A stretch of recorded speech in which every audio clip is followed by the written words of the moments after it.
hidup kita ni paling nikmat bila kita boleh senyum, boleh berbahagia dengan kawan-kawan kita. Paling seronok tuan. Itulah nikmat yang kita tak boleh nak ambil balik semula. Contoh memori kita bersama ni belum tentu kita boleh ulang balik.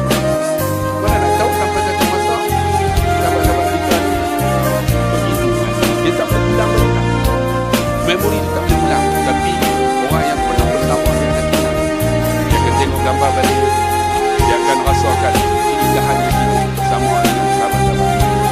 Tapi memori yang kita bina ni kita boleh kutu, kita boleh ketawa. Alhamdulillah, ini di antara memori yang kita bina di dunia ni. Dan kita harap di akhirat itu pun macam itulah. Berbahagialah bila ada kawan-kawan yang kita orang gelap sekali.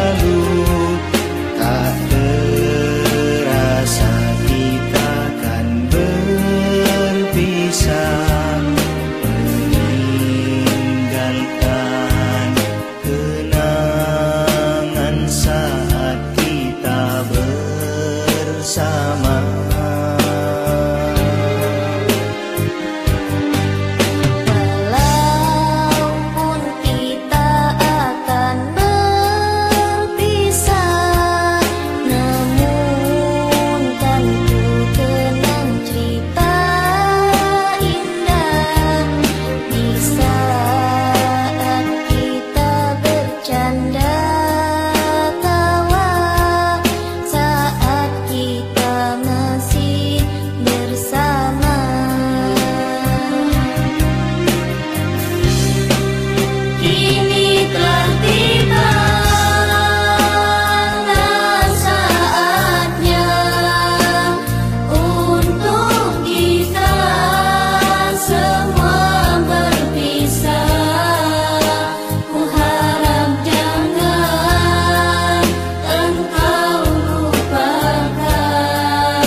Sebab tu dalam hidup kita kena ada kawan yang baik di kalangan kita yang disebut sahabat.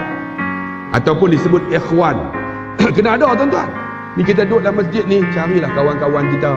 Sebab kawan-kawan kita esok kalau tengok dalam hadis, dia dah masuk syurga, dia tak nak masuk ni. Dia akan berjumpa, ya Allah, masa aku hidup, ya Allah, aku duduk di taman Medan, selalu datang dengan kawanku ni pergi masjid. Mana kawan aku? Ni orang ni akan tanya. Allah kata dia berada di dalam neraka Allah. Kawan ni akan minta, ya Allah, tolonglah keluarkan sahabatku ni, dia pernah datang masjid. Ni hebatnya orang yang baik. Sebab tu kita kena kawal cari orang yang baik.